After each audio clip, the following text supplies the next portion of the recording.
Well, hello. Man, I hope that you guys are doing awesome today. It's good to see your faces, your smiling faces at that. Hey, right here in the beginning, I want you to whisper a prayer to God in your spirit. You know, oftentimes you hear prayers from the stage, but this is a personal relationship that you have with Him. So I want you to pray this: God, change my perspective today. Just take like 3 to 5 seconds to say that, because here's the thing. Let's not come in here just to listen to a message. Let's let God change our perspectives. So you take 3 to 5 seconds, and then I'll start the message.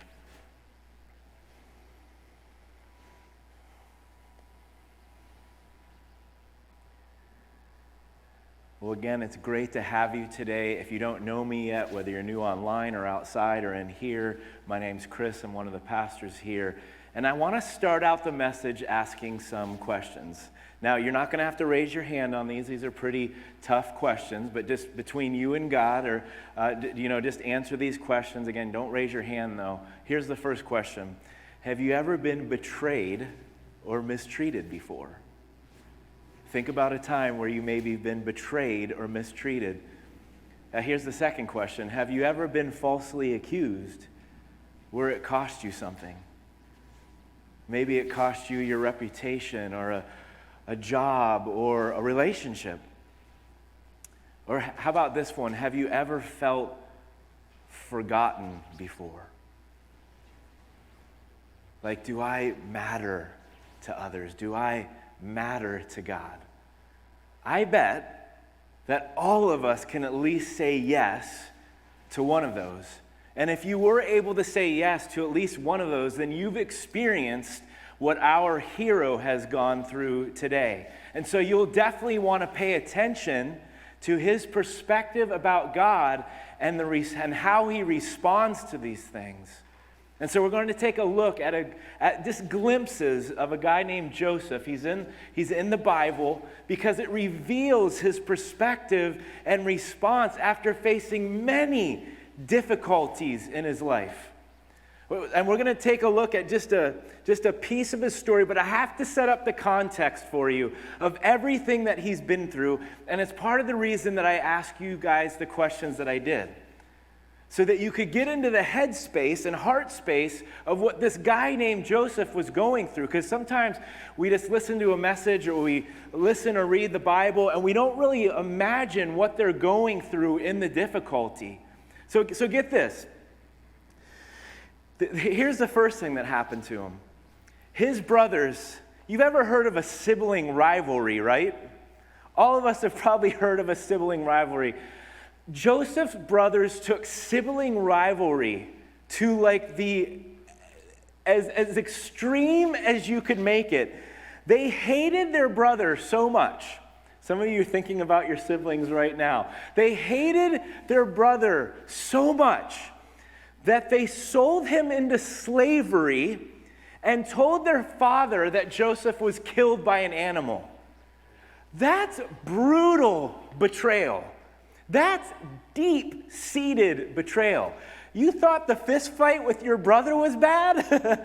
This was bad, right? But here's the cool thing. You're like, how's there something cool through that? We're going to get to that, and that's why I asked you, God, change my perspective. Let this not just be a message. Help this to change my perspective. It says after that, it's interesting that they put this in the story. It says that the Lord was with Joseph through that horrible situation. And because of that, Joseph rose above, and he got connected to a guy named Potiphar. But then this happens. So he's already betrayed by his brothers. Then this happens. Joseph had this fatal flaw. He was really good looking. How many of you have that fatal flaw? Raise your hands. It's okay. Brag in church. It's fine. He had a fatal flaw of being good looking, and Potiphar's wife had a thing for him. So badly that she wanted to sleep with him, and she advanced on him, and she tried. One day she tries to grab for him. He's like, I'm not going to have any of this. He runs out the door. So he did the right thing. And then because Potiphar's wife was embarrassed by the rejection, guess what she does? She goes to Potiphar and says, he tried to mistreat me sexually. And because of that, Joseph was thrown into jail. Now he's been falsely accused, and it's cost him something. It's cost him his freedom. But it's interesting. Right after the Bible shares that story, it says again, the Lord was with Joseph.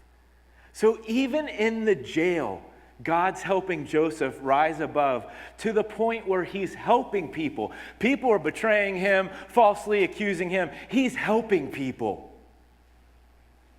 And he helps this person, and he asks the person, you're going to get out of jail soon. Can you please bring me up and let people know that I shouldn't be here? And the person was so awesome that he forgot about him. So Joseph's just still in prison. I mean, I want you to think about all the things Joseph has been through and then have it mirror your life for a moment. Now, eventually, there's tons of details that I'll have to skip over, so you'll just have to trust me. Eventually, Joseph does get out of jail and becomes second in command in charge of the whole land of Egypt. Now, this isn't the main point of my message, but come on. How God is this? Going from jail to second in command. He's the one that can turn around a story, can't he? He can turn around a story. But think about it for a moment. Going from jail to making to having leadership responsibilities over a whole land. It was crazy. It's awesome. Oh man, going from next to nothing in jail, think of the food and the clothing in jail, to having the finest because you're second in command to a Pharaoh. Now, during Joseph's time as second command, the Bible describes a famine so severe. You know, when we're driving down the highway and we see those signs, and they're important, I'm not bashing them or anything, but it says, "Save California, save water," right? The famine that they would have went through like 1,000 times worse than Save California, Save Water. It was a brutal, brutal famine. It was so bad, it was just affecting so many different regions and areas. It even started affecting Joseph's family. That's how far it was happening, this brutal, extreme famine. And so his brothers came to Egypt to get some relief. And little did they know about their bro Joseph, right? You know, they didn't have like Egyptian social media back then to say, from jail to second in command, right? They didn't have that. So they would have had no idea if he was dead, still in slavery, if something else happened. Here's the other thing they didn't have. They didn't have photos back then, and it had been a long time. So they actually encountered Joseph plenty of times as second in command, and they don't recognize him. But Joseph does recognize him, and he finally ends up revealing himself to his brothers. Now, I asked you some questions earlier to ask you so you could put yourself in the shoes of Joseph and not just let it be a person that isn't connected to you, because we've all been betrayed. We've all been accused at times when we shouldn't have. We've all been forgotten at times. Now I want you to put yourselves in the brothers' shoes. This was a huge, big gulp moment. And I'm not talking about going to 7-Eleven and getting a refreshing drink, okay? I'm talking about, oh crap. The beep is about to hit the fan type stuff, right? Oh no. How? Think about it. They knew it. They now knew it. He was second in command. The fate of his brothers were now in Joseph's hands. And Joseph could have hurt them, do nothing, or help them. Let's see how Joseph respond? Listen for his perspective as it's right after he revealed himself. It says this in Genesis 45. And now, do not be distressed and do not be angry with yourselves for selling me here. Listen to this, because it was to save lives that God sent me ahead of you. Whoa. Then he says this, for 2 years now, there's been famine in the land. And then he talks about how it's going to be another 5. But again, this is how bad it was. But then he says this again, a second time. But God sent me ahead of you to preserve for you a remnant on earth and to save your lives for a great deliverance. And then he says it again, a third time. So then, it was not you who sent me here, but God. The perspective Joseph has about God and how he trusted God through the difficulties is why he's a hero. 3 times in the same proclamation to his brother, Joseph reveals that he believes that God sent him here. And he wasn't revealing a bitterness like, God sent me here, he betrayed me, he forgot about me. He was saying it in a positive way. This is what he was saying right in front of his brothers, and this is what he's saying to us today. God used my difficulties to put me in the exact place I was supposed to be. Now think about your life.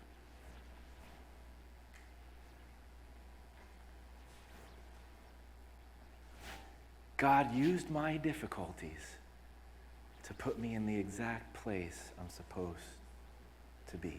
Now I need to be clear. God didn't do this to him. People did this to him. But he did use these difficult things to put Joseph in the exact place he wanted him to be. You know, earlier on in mine and Robin's ministry, Robin's my wife, we went through a brutal false accusation with some people in our church, and we couldn't believe it. It was people that loved us, that cared about us, and they just were falsely accused. And I'm not standing up here saying, yeah, look at me, I'm perfect. I don't mean it like that at all, but just what they were saying was not true, and we had to have meeting after meeting with people to say, and we just keep sharing the same story over and over and over again. It was such a painful time for us. Now, if that wasn't bad enough, I was looking for a ministry position, and we found out that possibly the reason that we didn't get that position is because someone ended up calling. This is how bad the false accusation went. This is how deep it went. They found out they were looking for a ministry position, and they called the person that was hiring and started sharing things about us that weren't true. This is getting personal now. You're affecting my family. You're affecting my ability to work for God and to provide for my family. We couldn't believe at how bad and how deep it went. And it was very, very painful. I need to make that clear. It was very, very painful. But looking back, did God do that to me? No. But God did use it. Looking back, I know I wasn't supposed to be there. Do you know why? Because I know that I'm supposed to be here. Meaning, here with you. As a church family. I wish we would have never went through that. But here's the thing, it was a ministry position I wanted. But looking back, I hope I never go through false accusation like that again. But God, you still did good through it. Could it be? Now, I am not minimizing. I hope you just heard a story from me. It was brutally painful. I'm not minimizing the pain. But could it be that God is using these difficult situations to place you exactly where he wants you to be? Could it be that God has used some situations in your life to help you become the person he wants you to become. I mean, listen in, we just sang about it. You make all things work together for my good. Look what it says in Romans 8. And we know that in all things. Do you know that all things means being betrayed or someone being loyal to you? Do you know all things means falsely accused or someone praises you? Do you know all things can mean being forgotten or someone remembers you? In all things, God works for the good of those who love him, who have been called according to his purpose. See, being mistreated is hard, right? I've been talking about that already. But do you know, being mistreated has helped me in my leadership? I'm like, I'm again, not perfect, but there's been times I've been so badly mistreated from a leader that this is my thought. I hope when I'm there, I don't treat people like that. So being mistreated, the good that's come out of that is hopefully helping me and showing me how not to treat people. You know, maybe being falsely accused made you miss out, just like it did with me and my wife. And just like our situation, maybe God has something better for you. Or maybe it helped you develop a greater patience or a deeper trust in him. Or maybe it has taught you not to gossip about others because now you know how painful and lonely it can feel. Like, I am never doing that to other people. So I want you to start thinking of the good that maybe has come from some false accusations. Being forgotten can be lonely. Man, when we're struggling, life has this cruel way of just moving on, doesn't it? And even people that care about us, they can't help it. They have to go to these things called jobs. They have their own lives. They have their own responsibilities. And we're still in this pain, and we're wondering if anyone ever notices. Does anybody see me? Does anybody see my struggle? And while there's nothing wrong with wanting to be noticed and wanting to be helped, maybe being forgotten has helped you care more about what God thinks of you than what others think of you. Or maybe you have a sensitivity towards forgotten people because you don't want them to go unnoticed anymore. Because you know how it feels. Speaking of forgotten people, do you know this is such another cool thing that God does?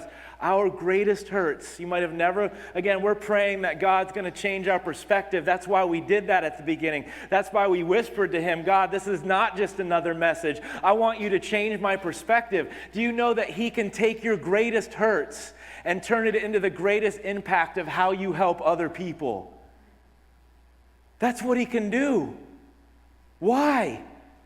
Why is that? Because you know what they're going through. You know the pain. You know the difficulty. You know easy answers are not going to be the thing that helps. I want you to take a moment again. And I want God to speak. Make it personal right now. Is there a hurt in your life that he wants to use as a part of your greatest impact? I don't want you to think of hurt so that you get like, man, PK, I came to be encouraged today. Why are you having me think of all my hurts? Because God can turn it into good. And he can use it to have you help others.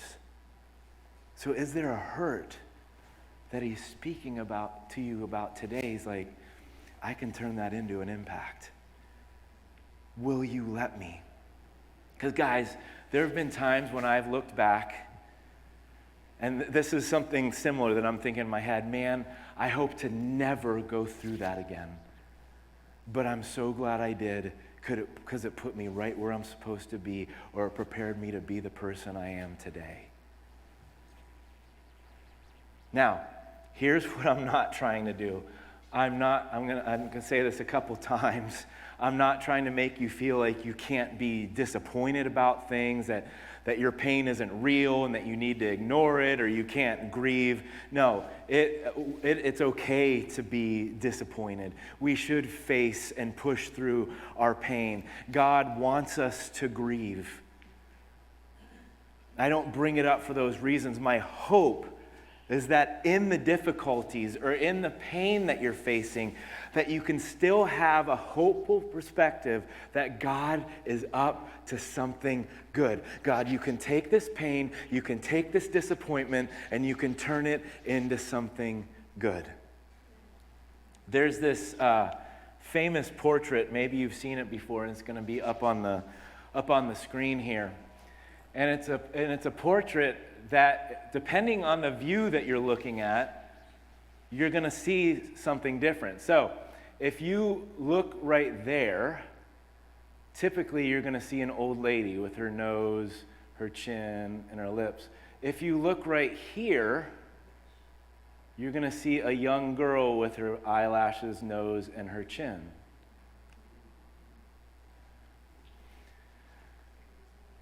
Same portrait.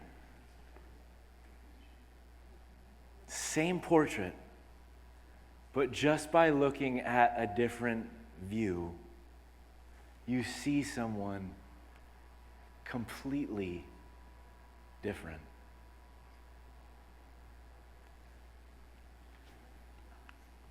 Here's what's cool about God.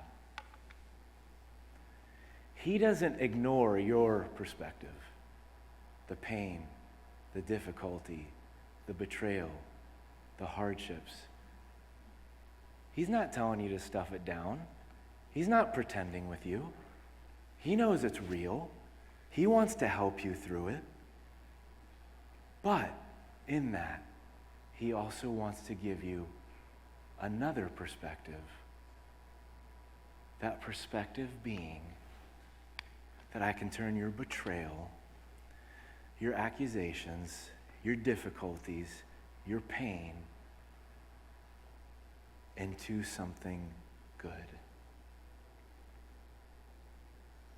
How cool is God? He's cool. How cool is God? Do you see why Joseph's a hero? Now, we don't know how he felt every moment, but in this moment, he knew that God turned it all into good. That's real life trusting God right there. And as you love God, he can turn things for good in your situations as well. Now, I want to take a look at another reason that Joseph was a hero. And this next part is such good news for us. It's like amazing news, but it's also pretty challenging, okay? Here's why Joseph's a hero. After everything his brothers did, I mean, he could have blamed them for everything. Because you sold me into slavery, I ended up in a situation where I was falsely accused, I was put into jail, and I had to wait there and rot for a long time.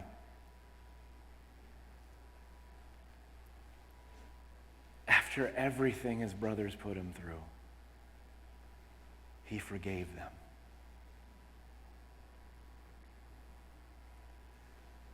He could have said, "You want relief?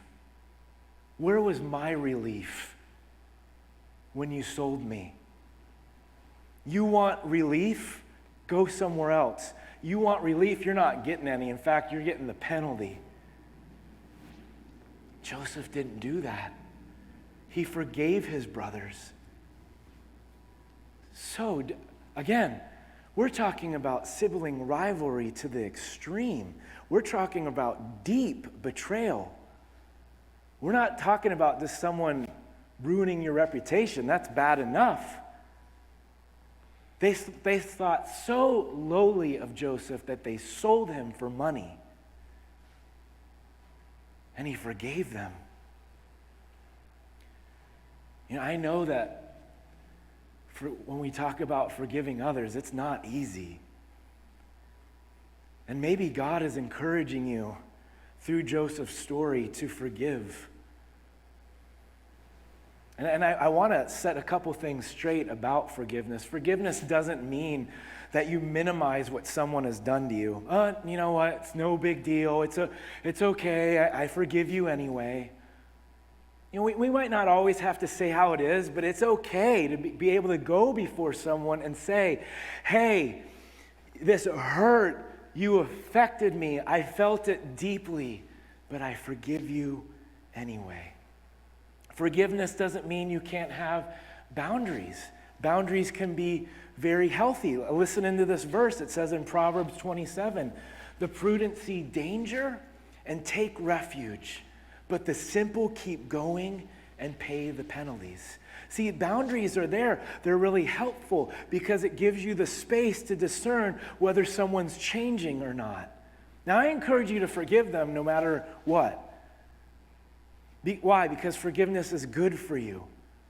When we hold on to something, it burdens our soul. When we let it go, it frees our soul. In fact, I know two people that had similar wrongs happen to them. One let go, and you can tell the difference in your life, in their life. Why? It's simple, because they let go. They didn't hold on to it. And so I encourage you to let go, no matter if they ask for it or not. But you still need boundaries. You still need a refuge so you can discern, or can they be trusted again? And if they can't, you can forgive them while still having your boundaries. But if they are starting to deem trustworthy again, maybe you can take some boundaries away. And I only bring that up because I don't want you to think that forgiving someone means that you can't have wisdom and boundaries towards someone. You can do both. Now, as I'm talking, I realize, again, I say it just so you know that I understand. Forgiving others is tough. But Joseph is an example that it's not impossible with God's help. It's not impossible with his help. Maybe someone has come to mind and you're like, PK, I don't know how I'm going to forgive him. I don't know how I'm going to forgive her. I don't know how I'm going to forgive myself. Whatever's coming to your mind. And I don't pretend to understand how someone goes from struggling to forgive, but I do know that Joseph's story tells us that God can help us and give us the power to forgive others of deep-seated wrongs. Not only that, but God gives us practical things we can do to help our hearts change. Look what it says in Luke 6. It says, bless those who curse you. Sounds like Joseph. You cursed me, I'm going to bless you.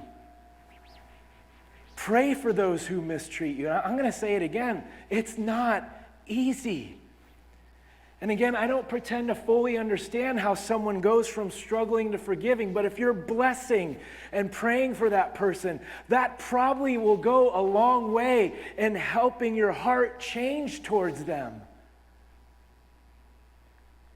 Because here's the thing. Forgiving is challenging, but it's so necessary and good. Right? We already talked about it. It frees and unburdens your soul. Here's why Joseph forgiving, so that's the challenging part. Here's why Joseph forgiving his brothers is good news for us. You want to know why it's good news? Sometimes, I'll let you in on a little secret, sometimes we're like Joseph's brothers.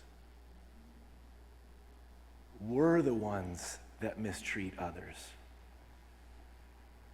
Let me tell you how good I am at that. I'll give you the gift of going first so that you can go second, okay? Earlier on in our marriage, Robin and I were hanging out with some friends and family, and she did something in front of them, and I was shocked. Well, if this is how it's going to be. From my perspective, she did something so rude. And I did such a godly, mature thing the rest of the day. I ignored her. Right? And she came to me later, because I ignored her for so long. She's like, what's going on? You know what's going on. Like, what's going on? What's wrong? I was like, when you said or did that, that was so rude in my opinion. And her eyes get wide and shocked. I was like, yeah, guilty as charged. Say sorry now. Maybe I'll forgive you. She looks back at me and she says, I did exactly what you said I did and to prop you up. Now who's the idiot? So, I mistreated and falsely accused my wife in the same act. That's how good I am. 2 for the price of 1, baby. Buy 1, get 1 free. Woo! That's how good I am. And that's why I'm thankful that Joseph forgave his brothers, because it's an act that reminds us that through Jesus, he can forgive us when we're the ones mistreating. See, Joseph is a hero because he points to the greatest hero.